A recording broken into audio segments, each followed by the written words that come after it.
الحمد لله رب العالمين والصلاة والسلام على سيد المرسلين وعلى آله وصحبه أجمعين. أما بعد فأعوذ بالله من الشيطان الرجيم. بسم الله الرحمن الرحيم. قال له صاحبه وهو يحاوره أكفرت بالذي خلقك من تراب ثم من نطفة ثم سواك رجلا لكن هو الله ربي ولا أشرك بربي أحدا. ولولا إذ دخلت جنتك قلت ما شاء الله لا قوة إلا بالله إن ترني أنا أقل منك مالا وولدا فعسى ربي أن يؤتيني خيرا من جنتك ويرسل عليها حسبانا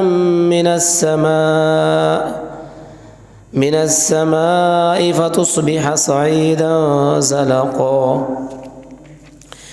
أو يصبح ماؤها غورا فلا تستطيع له طلبا وأحيط بثمره فأصبح يقلب كفيه على ما أنفق فيها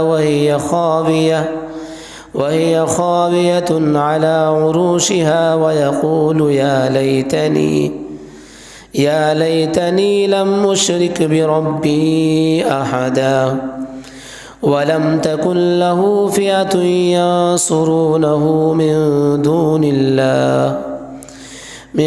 دون الله وما كان منتصرا. هنالك الولاية لله الحق هو خير ثوابا وخير عقبا.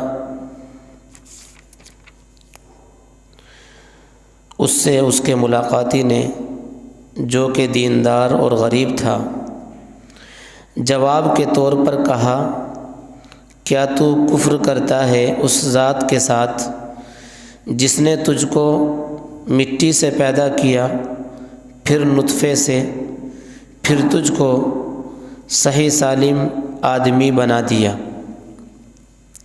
لیکن میں تو یہ عقیدہ رکھتا ہوں کہ وہ یعنی اللہ تعالی میرا رب حقیقی ہے اور میں اس کے ساتھ کسی کو شریک نہیں ٹھہراتا.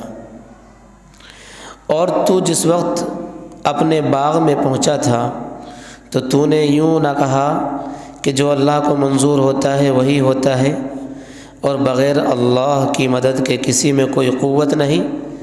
اگر تو مجھ کو مال اور اولاد میں کمتر دیکھتا ہے تو مجھ کو وہ وقت نزدیک معلوم ہوتا ہے کہ میرا رب مجھ کو تیرے باغ سے اچھا باغ دے دے اور اس تیرے باغ پر کوئی تقدیری آفت آسمان سے بھیج دے جس سے وہ باغ دفعتاً ایک صاف میدان ہو کر رہ جائے، یا اس سے اس کا پانی بالکل اندر زمین میں اتر کر خشک ہو جائے، پھر اس کے لانے اور نکالنے کی تو کوشش بھی نہ کر سکے، اور اس شخص کے سامان تمول کو آفت نے آ گھیرا، پھر اس نے جو کچھ اس باغ پر خرچ کیا تھا اس پر ہاتھ ملتا رہ گیا اور وہ باغ اپنی ٹٹیوں پر گرا پڑا ہوا تھا اور کہنے لگا کیا خوب ہوتا کہ میں اپنے رب کے ساتھ کسی کو شریک نہ ٹھہراتا. دو بھائیوں کا واقعہ کل شروع کیا گیا اور ایک جو مسلمان تھا اس کا نام یہودا یا یملیخہ تھا، جو کافر تھا اس کا نام قطروس تھا.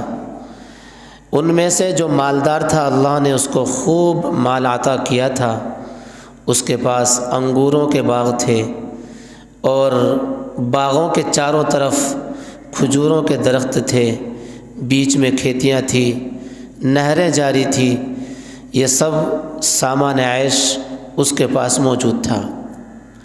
اس کا جو بھائی تھا اس کے حصے میں بھی مال آیا تھا، مگر اس نے سب کچھ اللہ کی راہ میں خرچ کر دیا تھا۔ پھر کسی ضرورت کی وجہ سے غریب آدمی، غریب بھائی مالدار کے پاس پہنچا تو مالدار نے اس کو دیکھ کر کے غصے میں بھر گیا اور اس کو سخت سست کہا اور اس طرح کی باتیں کہی کہ ما اظن ان تبید انا اکثر منک مالا و اعز نفرا، کہ تو ہے کیا، میرے پاس مال بھی زیادہ ہے، میری جماعت بھی بڑی ہے۔ اور اس کا ہاتھ پکڑ کر اپنے باغ میں لے گیا اور کہا دیکھ کتنا بڑا میرا باغ ہے، کتنی عیش و عشرت کے سامان میرے پاس موجود ہیں۔ اور آگے سے یہ کہا ما اظن ان تبید هذه ابدا، کہ جیسا یہ میرا باغ ہے مجھے نہیں لگتا کہ یہ میری زندگی میں ختم ہوگا، یہ تو یوں کا یوں ہی رہے گا۔ اور پھر کہنے لگا اور جو تو قیامت کی بات کرتا ہے یہ سب بیہودہ خیالات ہیں، قیامت وغیرہ کچھ نہیں ہے۔ اور کہنے لگا کہ اگر چلو مان لو تمہاری بات کہ قیامت آئے گی بھی تو جو یہ کہتا ہے کہ اللہ قیامت کو برپا کرے گا اور اللہ جس سے محبت کرے گا اس کو خوب نوازے گا، تو اللہ مجھ سے محبت کرتا ہے، دنیا میں بھی مجھے دیا، آخرت میں بھی مجھے دے گا۔ یہ سب باتیں اس نے کہی۔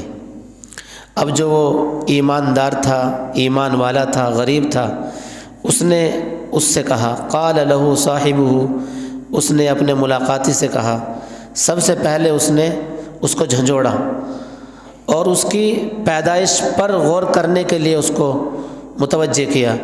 اس نے کہا قال له اکفرت بالذی خلقک، تو کیا کر رہا ہے، اس ذات کا انکار کر رہا ہے جس نے تجھے پیدا کیا، تجھے پیدا کرنے والی ذات کون سی ہے؟ هل اتى علی الانسان حین من الدہر لم یکن شیئا مذکورا، اللہ فرماتے ہیں کیا انسان کے اوپر ایک زمانہ وہ نہیں گزر تھا کہ اس کا نام و نشان بھی نہیں تھا؟ ہر انسان غور کر لے، اس کی پیدائش سے چند سال پہلے یا 1 سال پہلے اس کا کون نام لینے والا تھا، اس کا نام و نشان بھی موجود نہیں تھا۔ فرمایا اس ذات کا انکار کرتا ہے جس نے تجھے پیدا کیا۔ کہیں سے پیدا کیا؟ من تراب، مٹی سے پیدا کیا۔ حضرت آدم علیہ السلام کو مٹی سے پیدا کیا گیا، اور جتنے انسان بستے ہیں یہ سب کے سب حضرت آدم کی اولاد ہے، اس اعتبار سے کہا گیا کہ مٹی سے پیدا کیا گیا۔ ثم من نطفۃ، پھر نطفے سے پیدا کیا۔ نطفہ کیا ہے؟ ایک گندا پانی ہے۔ اللہ انسان کو متوجہ کرتے کہتے ہیں الم نخلقکم من ماء مہین، کیا تم اپنی پیدائش کو بھول گئے؟ تمہیں اللہ نے گندے پانی سے پیدا کیا۔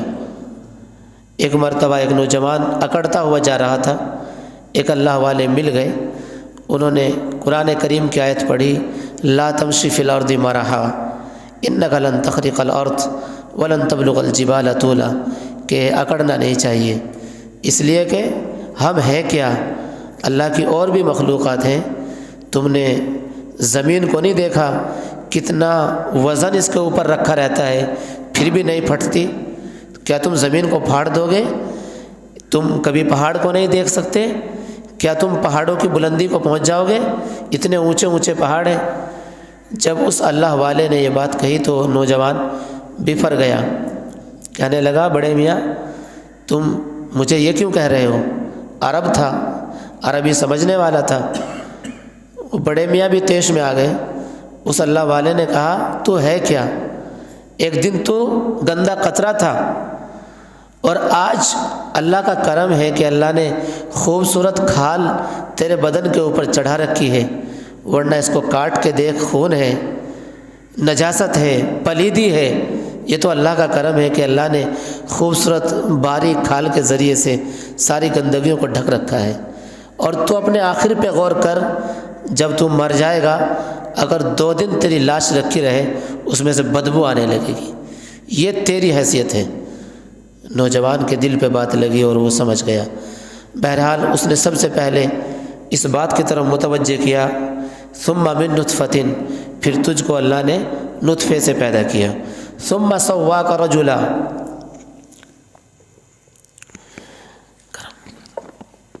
پھر تجھ کو صحیح سالم آدمی بنا دیا۔ اللہ اکبر۔ قرآن کریم میں اللہ فرماتے ہیں کہ لقد خلقنا الانسان فی احسن تقویم، ہم نے انسان کو سب سے بہترین سانچے میں ڈھالا ہے۔ جانور بہت بڑے بڑے بھی ہیں، بہت چھوٹے چھوٹے بھی ہیں، لیکن وہ بیچارے اپنے پیروں پہ کھڑے نہیں ہو سکتے، پیر بھی جھکے ہوئے ہوتے ہیں، ہاتھ بھی جھکے ہوئے ہوتے ہیں۔ کتنے جانور ہوتے ہیں کہ زمین پہ رینگتے ہوئے چلتے ہیں، کتنے جانور ایسے ہوتے ہیں کہ کھال تو ان کی بڑی شاندار مخملی ہوتی ہے، لیکن بیچارے گھسٹتے ہوئے چلتے ہیں۔ اللہ نے بہترین سانچے میں جو ڈھالا وہ انسان کو ڈھالا کہ جہاں ہاتھ ہونے چاہیے تھے وہاں ہاتھ لگائے، اور انسان آرام سے بیٹھتا ہے، سارے کام آرام سے کرتا ہے۔ یہ بہترین سانچہ اللہ نے انسان کو عطا کیا۔ اللہ ایک جگہ قرآن کریم میں فرماتے ہیں، یا ایھا الانسان ما غرک بربک الکریم، اے انسان تیرے رب کریم سے تجھے کس چیز نے دھوکے میں ڈالا ہے؟ الذی خلقک، اس نے تجھے پیدا کیا، فسواک فعدلک، پھر تجھے بہترین سانچے میں ڈالا اور ہر چیز کو درست بنایا۔ تو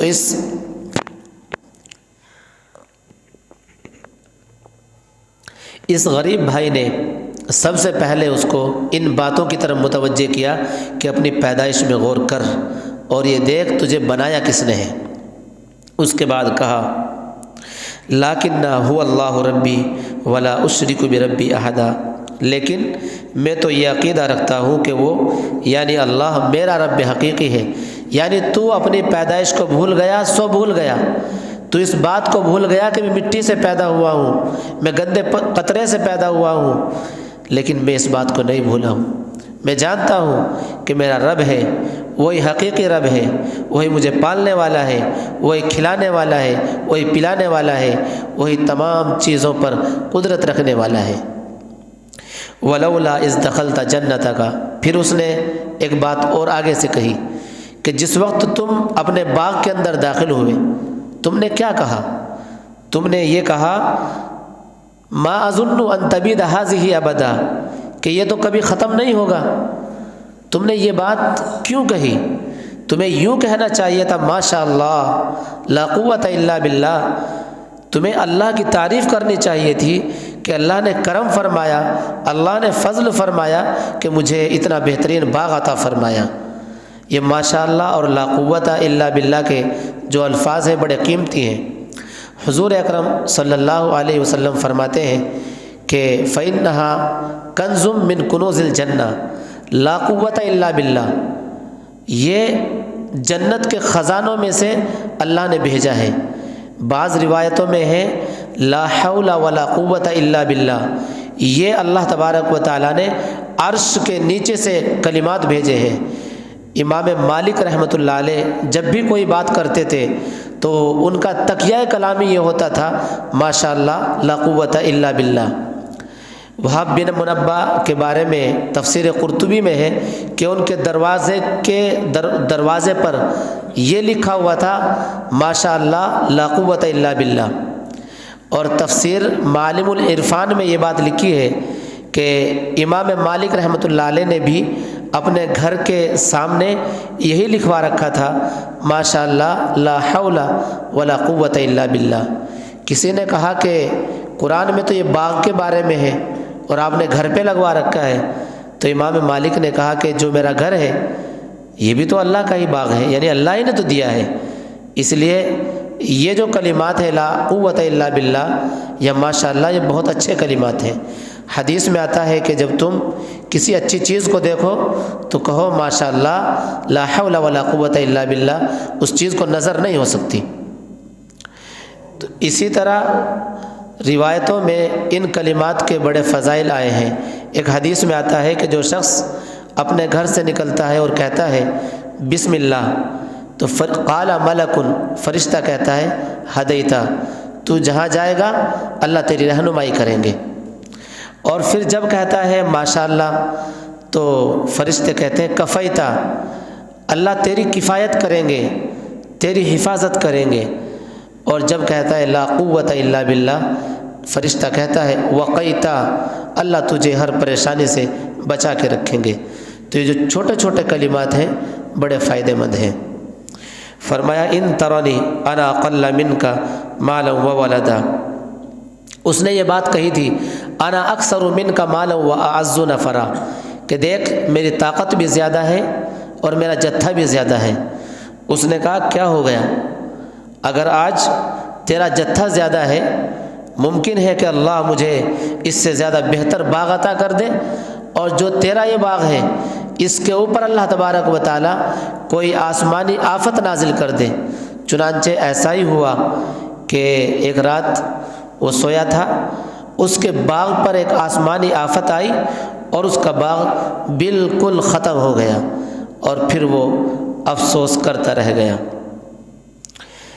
ان ترنی، اگر تو مجھ کو مال اور اولاد میں کمتر دیکھتا ہے، فعسیٰ ربی، تو مجھ کو وہ وقت نزدیک معلوم ہوتا ہے کہ میرا رب مجھ کو تیرے باغ سے اچھا باغ دے دے، یا تو دنیا میں ہی دے دے، ورنہ آخرت میں تو اپنا سارا مال اللہ کی راہ میں خرچ کر چکا ہوں، آخرت میں تو پکا ہے ہی۔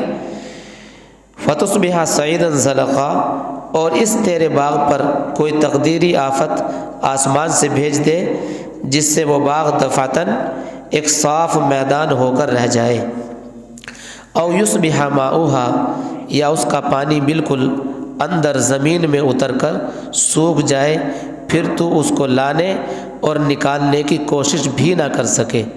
فرمایا جو تو نہر کے اوپر اکڑ رہا ہے کہ یہ نہریں بہتی ہیں، اللہ کی قدرت سے بہتی ہے، اگر اللہ نے اس نہر کو سکھا دیا تو لاکھ کوشش کے باوجود پانی کو نکال نہیں سکتا۔ وَأُحِيطَ بِثَمَرِهِ، اور اس شخص کے سامان تمول کو آفت نے آ گھیرا، پھر اس نے جو کچھ اس باغ پر خرچ کیا تھا اس پر ہاتھ ملتا رہ گیا۔ ایک دن وہ آیا، اس کا سارا باغ، سارا سامان، سب کچھ ختم ہو گیا، اور جو اس کا باغ تھا انگور کا، اور باڑا جو اس کا بنا ہوا تھا، وہ پورا کا پورا باغ بالکل دھوست ہو گیا اور ختم ہو گیا۔ وَيَقُولُ يَا لَيْتَنِي، اور وہ کہنے لگا کیا خوب ہوتا کہ میں اپنے رب کے ساتھ کسی کو شریک نہ ٹھہراتا۔ انسان کی یہی عادت ہے کہ پہلے تو نافرمانی خوب کرتا ہے اپنے رب کی، اور جب مصیبت آتی ہے پھر افسوس کرتا ہے۔ وَلَمْ تَكُنْ لَهُ فِئَةٌ، اور اس کے پاس کوئی ایسا مجمع نہ ہوا کہ خدا کے سوا اس کی مدد کرتا، اور نہ خود وہ ہم سے بدلہ لے سکا۔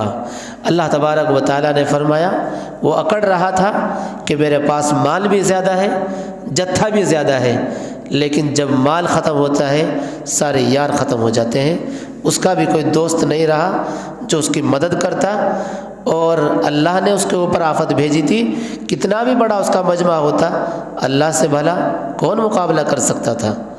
ہنالک الولایۃ للہ الحق، ایسے موقع پر مدد کرنا اللہ برحق ہی کا کام ہے۔